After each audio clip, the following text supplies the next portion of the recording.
Hello and welcome to yet another video. I'm Ninima Falswal and I'd like to thank each one of you for supporting my channel so much. I crossed 100 subscribers with my last video and it felt absolutely amazing. So I am making this video after a very long time because I got chickenpox in the middle. So was it important to give out this information? Absolutely not. Is it my channel and I did it anyway? Yes, I did.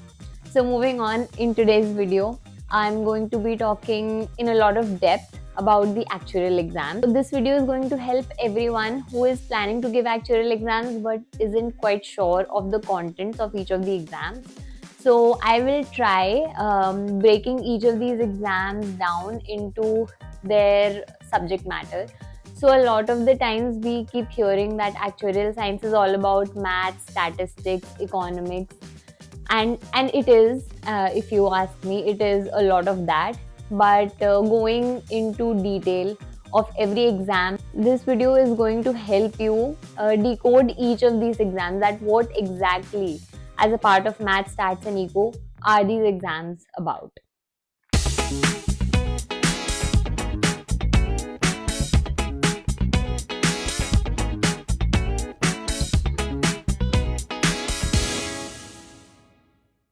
First of all, although the preparation methods for IAI as well as IFOA are the same, but I have made this entire video keeping IFOA board in mind because I am giving exams from that board. Everything is almost similar, so nothing to worry about. Just to give this information out before I start.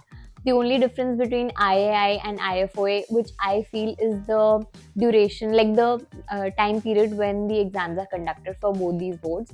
So for IFOA, the two dates are in April and in September. So the exams occur in April and September. Only this time period is different for IAI. They conduct their exams in different months.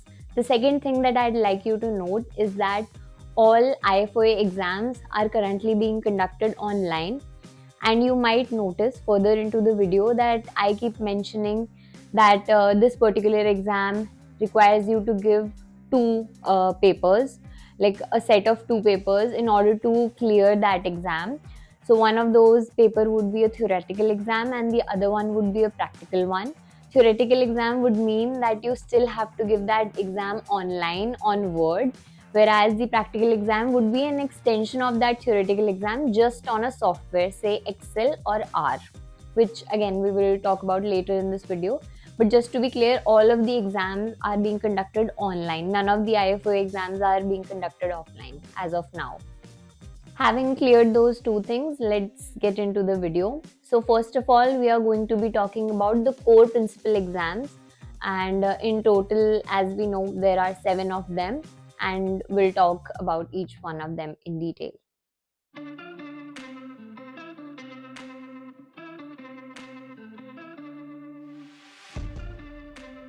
So core principal exams are those 7 papers which you have to give irrespective of the specialization that you're going to choose going forward.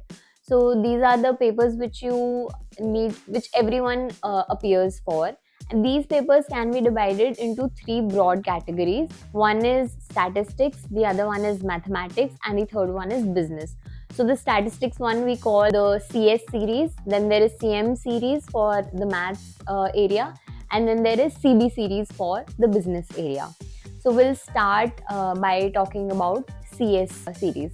So CS1 or Actuarial Statistics 1 is all about knowledge of statistical distributions, the various methods of summarizing data, and finally concepts of Bayesian statistics. And there is much more to it. So it's basically a combination of statistics and mathematics, but broadly these are the three concepts which are there in CS1.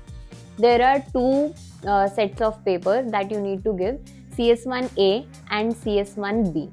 CS1A will be on Word. Whatever study material you have studied, you are going to write the answer to the questions in the question paper on Word. You are going to apply all the theories and write formulas for the same in Word itself. Now, a lot of you might be confused that how are we going to write symbols on Word? So there is a prescribed format of symbols which you can use in your exam, which you will later on get to know whenever you start your actual journey. You get to know that this symbol can be written like this in the paper.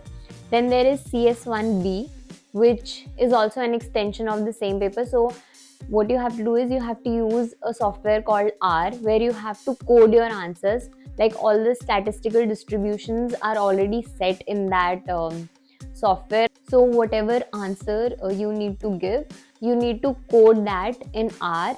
You have to write the code, the result that you got from the code, and like paste everything in Word and then submit the Word document. So those are the two papers that you need to give. CS1A is a 3-hour 20 minutes paper, and CS1B is a 1-hour 50-minute paper. And you have to submit both of them on the portal. There is a 70-30 percentage weightage given to both exams. CS1A has 70% weightage. CS1B has 30% weightage. You have to clear both the exams in order to clear CS1 as a paper. So the next exam in the statistical series is CS2. Now CS2 is a slightly higher version of CS1 if we talk in terms of statistics. The name of this paper is Risk Modeling and Survival Analysis, and the topics this subject broadly covers include application of statistical method for risk modeling. Then there is time series analysis method. There are regression models and stochastic processes, a high-level introduction to machine learning, and a lot more.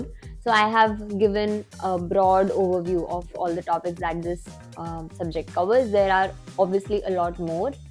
Now, if you're not a stat student, these terms might be alien to you. But as you go on and read the study material, you get an understanding of what they mean and what are the contents of it. This exam is also divided into a set of two papers, CS2A and CS2B. Just like CS1, the CS2A paper is to be given on Word, and there are prescribed symbols that you can use in place of the statistical symbols that you use while writing on a piece of paper. CS2B is again a sort of application of all the concepts that you learn in theory onto this application called R. There will be a question, you have to write a code for that in R. You have to paste the code that you have written, the output that you have received from that code into Word, and then submit that Word document onto the portal. The CS2A paper is for a duration of 3 hours and 20 minutes, and CS2B is for 1 hour 50 minutes. Both of them have, like, respectively, they have a weightage of 70% and 30%. 70% is for CS2A and 30% for CS2B.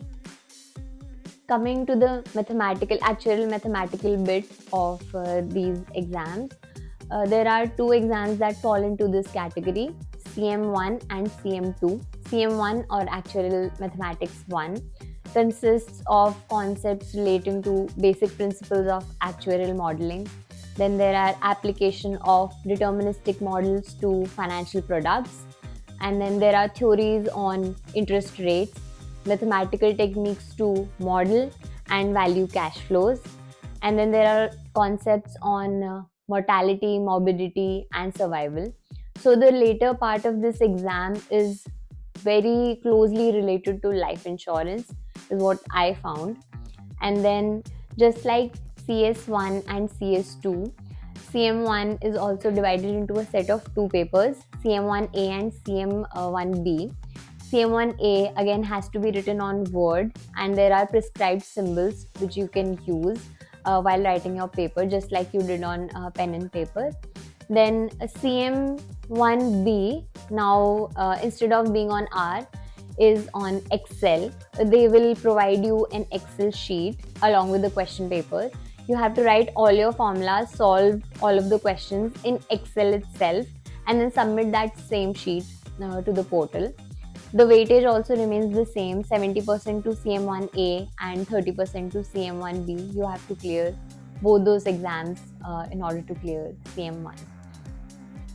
Now coming to CM2, the name of this paper is Financial Engineering and Loss Reserving, and I call it an extension of CM1 only. because the concepts that CM2 covers are principles of actuarial modeling, just like CM1. Then there are stochastic asset liability models, theories on and behavior of financial market, measures of risk, reserving for non-life insurers, and price options. So just like CM1, this paper also requires you to give a set of two exams, CM2A and CM2B. CM2B part is again application of all the theory part into Excel. CM2A will be a 3-hour 20-minute long paper. CM2B will be a 1-hour 50 minutes paper. Again, for CM2 A, you have to give all your answers, type all your answers in Word. There will be prescribed symbols already which you can use in Word. And for CM2B, you will be provided with an Excel sheet. You have to model everything in that Excel sheet itself and submit that Excel sheet onto the portal. That's all. After talking about the mathematics and statistics series, we are going to be talking about the business series. So the first exam in the series is CB1 or Business Finance 1. This exam has a lot of actuarial concepts in it, like corporate finance and companies, financial statements, corporate governance. Then there are types of company structures, management costs, and methods of raising short-term and long-term finance. So basically a lot of accounting concepts. This is only one paper that you need to type out in Word. It is a 3-hour 20 minutes paper. So there are guidelines around this exam that the entire exam might be objective in the April 2024 diet. So far it has been a Word examination. You have to type all your answers in Word and submit that Word document. But now IFOA has declared that April 2024 diet onwards, this exam might be completely MCQ based. We still need to keep an eye out on their announcement, because earlier it was announced that from 2023 September diet, this exam is going to be MCQ based, but last minute there was an announcement that they are keeping the pattern to be the same, like subjective, just like before. So yeah, we'll have to look out for the announcement for this one. The next exam in the CB series is CB2 or Business Economics.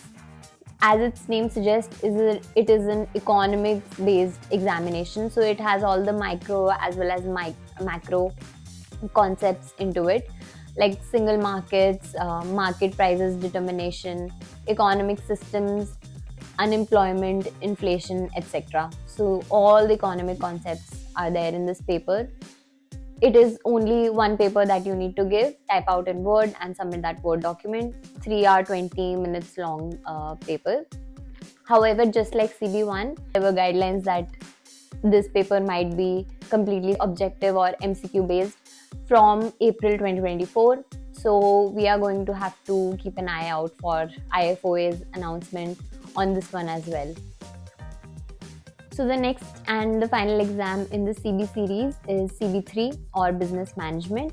Now this exam is not in the usual format like the other exams are, and unlike other exams, you can book this exam at any given time of the year, like not at any time, but there are not just two dates for this exam just like there are for the other exams.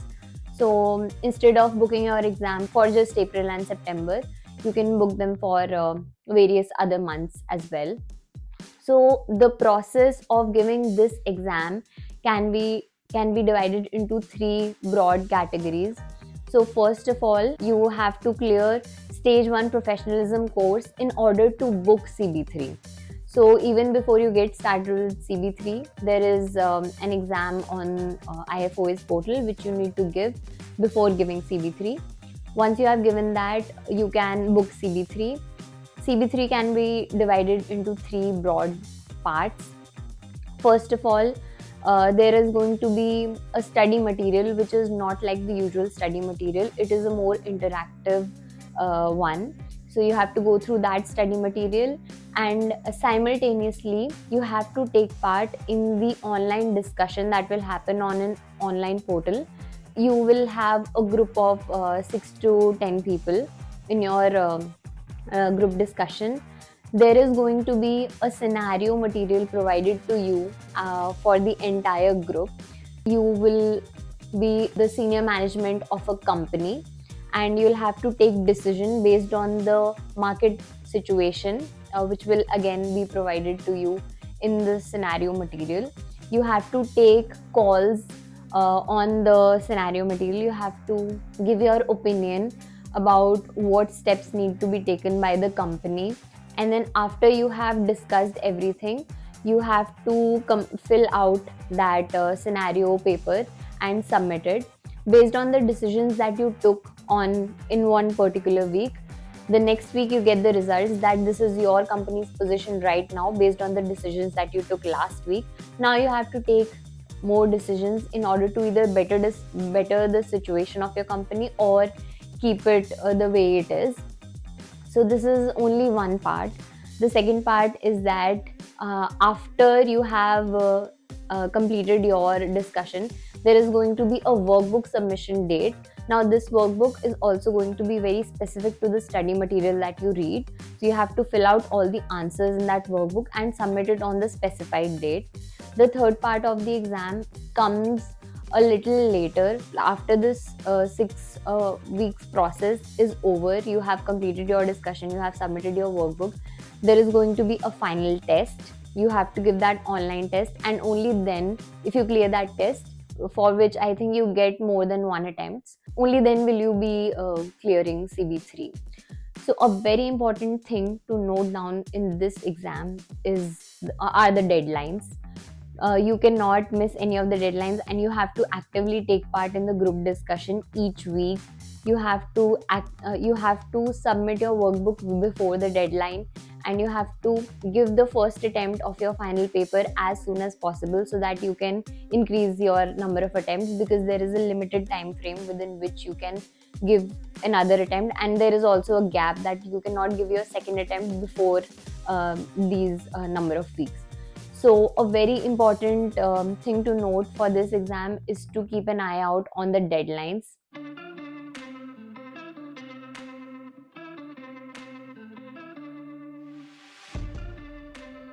Now talking about the actuarial practices paper. So now we've already discussed about the actuarial principle papers. There are 3 papers for the actuarial practices part: CP1, 2 and 3. CP1 basically covers all the papers that you might have appeared for in the course principles section. So this paper is fairly theoretical, and there are 2 papers to it: CP1 paper 1 and CP1 paper 2. This paper is like a summary of all the concepts that you have previously learned, with an addition of a couple more concepts like risk management, etc. So CP1 paper 1 would be straightforward questions, and then you have to write answers to it based on the study material that you have read for this paper. This paper has 40 chapters, so it is fairly large in syllabus as well. Paper 1 is also for 3 hours 20 minutes, and paper 2 is also for 3 hours 20 minutes. Paper 2 will have 2 to 3 case studies based on which there are going to be questions, and you have to answer those questions keeping the study material in mind. Both the papers need to be given on Word and submitted on the portal. Now the second exam, CP2 or Modeling Practices 2. So as this paper's name suggests, it is a modeling specific paper. Again, this paper is slightly different from all the other papers. It has 2 parts to it. The first part is an Excel based examination. What you have to do is you have to prepare and summarize data, and you are required to do some data analysis, prepare an actuarial model based on that same to solve realistic problems, and then documenting that model by creating an audit trail. Now the second paper is a word specific paper, and you have to do the analysis of the methods that you used in the first paper and look at the output generated and interpret the results, and also communicate those results in a way that is understandable. So that is what this paper is about. Again, it is a set of 2 exams that you need to give in order to clear this exam as a whole. Now coming to the last exam of actuarial practices series is CP3 or communication practices 3. As its name suggests, this paper is going to test your skills of communicating a piece of information that is actuarial specific to a non-technical or a non-actuarial audience. So in order to clear this paper, you only have to give one exam, which is going to be on Word. A week prior to the exam, you are going to get a scenario material.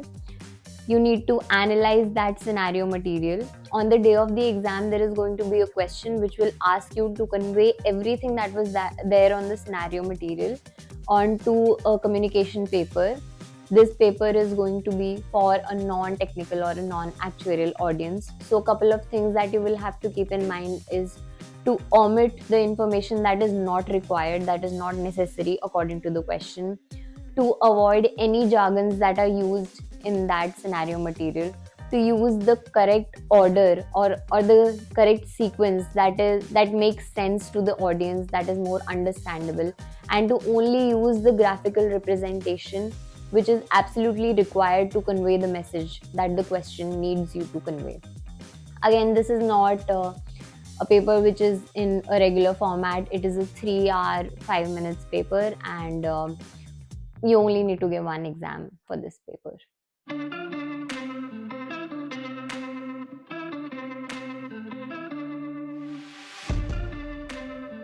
So two additional things that one must keep in mind, since there is a 70-30 weightage to the CM and CS exams where there is a set of two papers. I'm not talking about the CP series, I'm talking about the CM and CS series. There is a 70-30 percentage, right? So theory gets 70% weightage and practical gets 30%.